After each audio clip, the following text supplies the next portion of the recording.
Next ay luya. After ng bawang.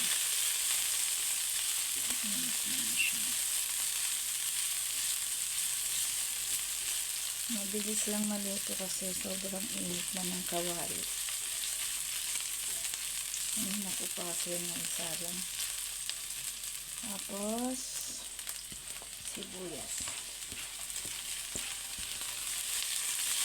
Bango. Bango talaga pag samahin yung tatlong to. Bawang, luya, sibuyas.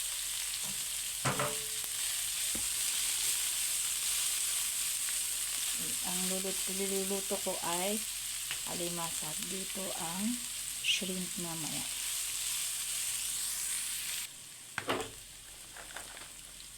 Lagyan na natin ang sana magkasya ito. Maliit lang ata ang ating pulubi. Nalinisan ko na to kanina. Ito na binidyo paano maglinis.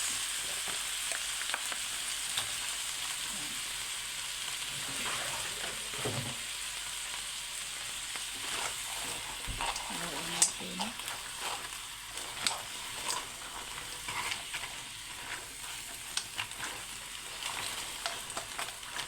Matataba to. Tapos may isang malaki yan. Yung iba, katamtaman lang natin. Mabibigat siya.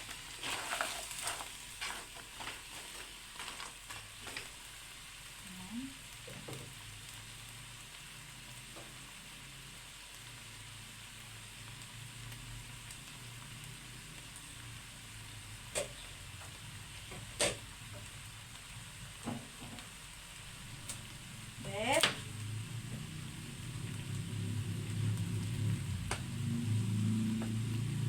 Ako na lang ata ang gising pala. Tulog na sila. Guess what? Anong oras ako nagluluto?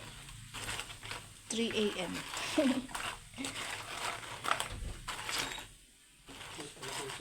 Sige. Good night, babe. Sabi ko, good night.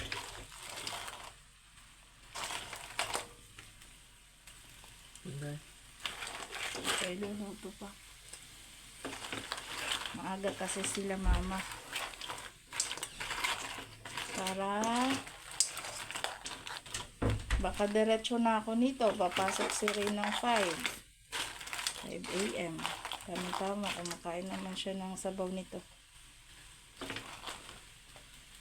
Ito na yung side niya.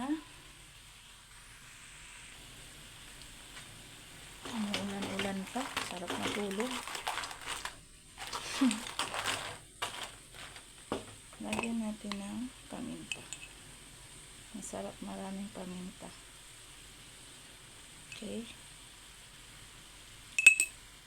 Kanina, nung nilinisan ko to, binabad ko sa tubig na may asin.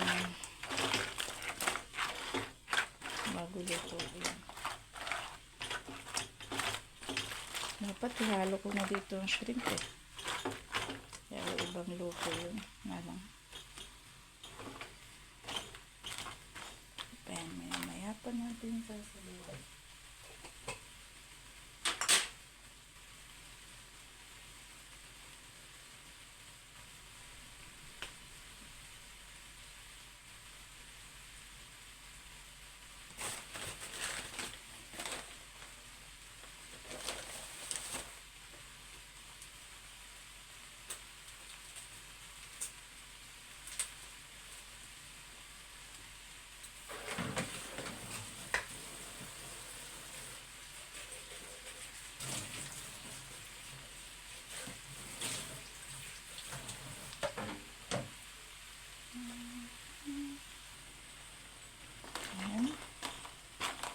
Na sila lahat. Lagay natin ang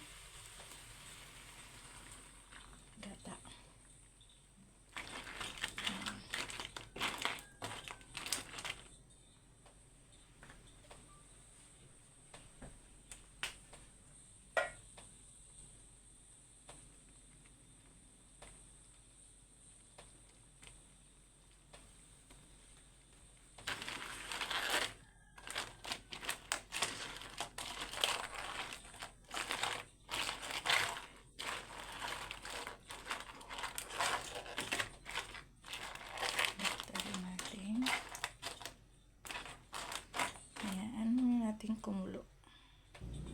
Dagdagan ko ang gata kasi parang kulang pa siya. Yan, kukumama. Unang piga. Kanina yung nasa lata yung torch na lang. Yan. May kulo-kulo na. Lagyan natin na kalabasa. Ito yung kinakain na rin dito, yung kalabasa. Alimasa gindi. Yan. Damihan natin. Kasi yan yung kinakain ng aking mga anak. Makain sila ng squash. Pero yung crabs at shrimp hindi. Yan. Haluin muna natin. Para lumambot yung mga kalabasa. Siyempre matigas yun eh. Palambutin natin.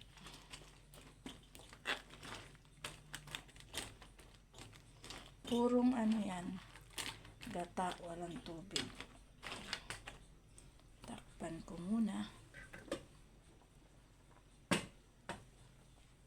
Hanggang sa lumambot yung kalabasa.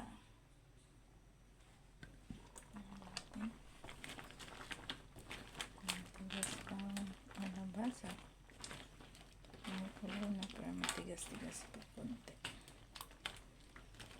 Gusto ko kasi yung ang kalabasa parang latang-lata talaga siya. Sumasama siya sa sabaw.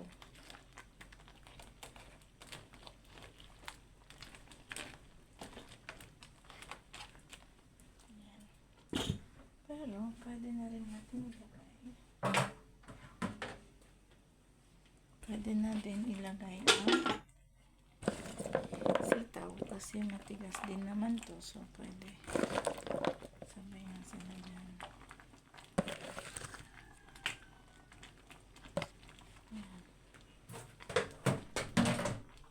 Haluin ulit natin. Palitan ko ng panghalo ko.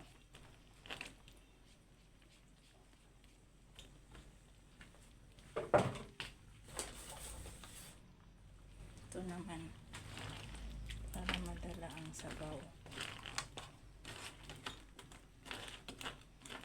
Tapos dahil kulang na ako ng sili haba, dadalwa na. Samahin natin dyan.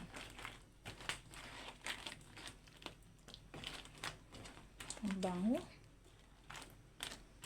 Ang bango-bango na.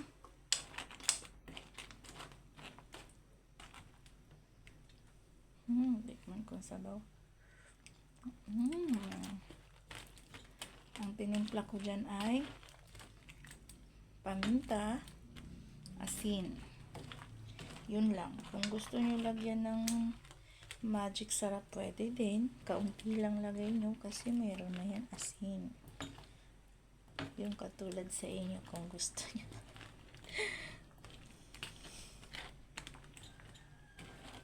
Kung meron lang gustong gumaya. Kung wala, mas masarap yung luto nyo, eh di go. Pero itong sarap-sarap din, promise.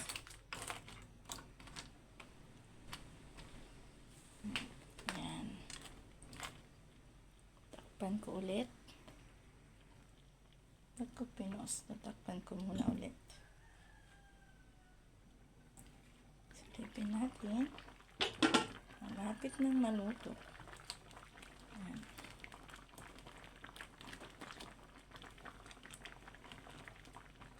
Yung kalabasa pa. Tikman ko nga ulit.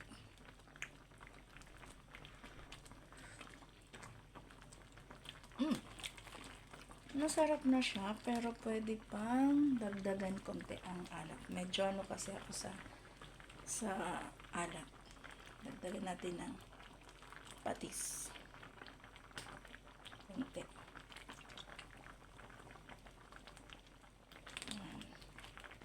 Konti lang. Sarap na nito. Tapos, magsisimula na ako doon ng hipon.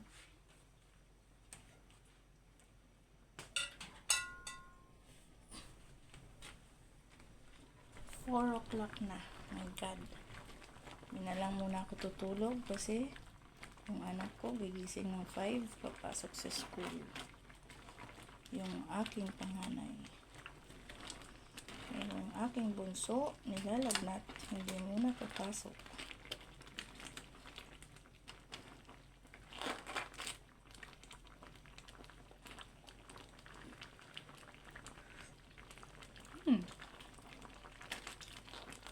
Perfecto.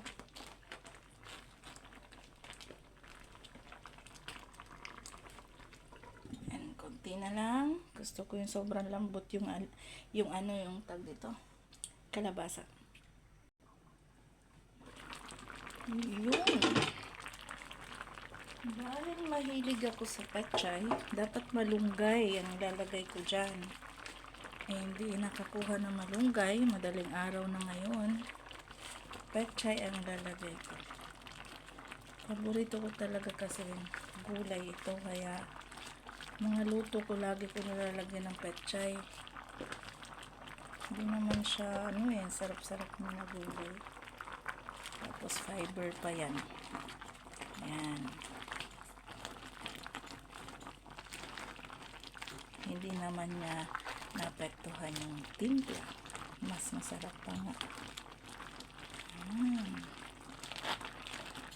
Paborito ko talaga yung pechay na gulay. Kahit saan nilalagay ko siya. Kung ano-anong luto.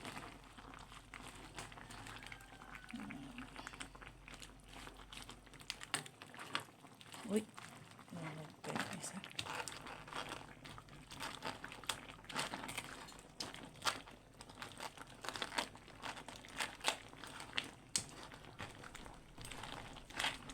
Parang matutulog lang ata ako ng isang oras mamaya pag nakatapos ako luto.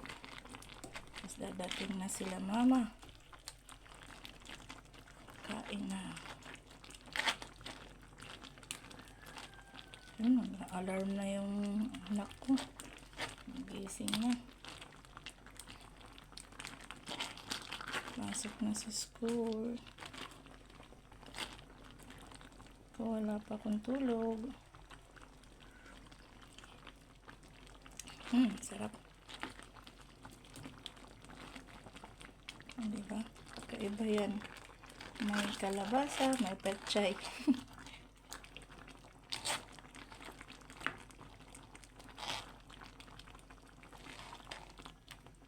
Yung kalabasa o nalata na. Okay. Pero yung alimasag itself, super yummy, yummy, yummy. Nabubusog na ako sa katikim ng sabaw.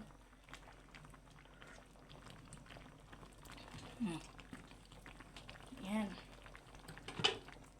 Kunting palambot na lang sa pechay, mga tangkay. Luto na.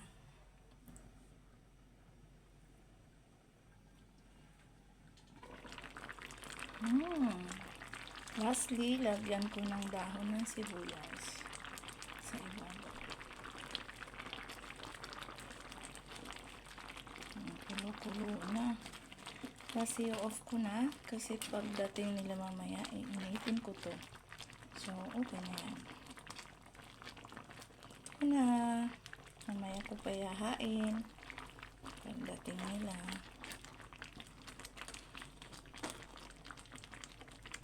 Diba, ang dami. 11 piraso yan. May malalaki. Tapos pechay, kalabasa, sitaw. Yun lang. Nasa ano lang ang gastos niya. Mas nakakamura talaga kaysa sa restaurant. Ang alimasag 800. Tapos gulay, ganyan. So, kulang-kulang 1K or nasa ang dami na, diba? Kasi pag sa restaurant, 2-3 mahal.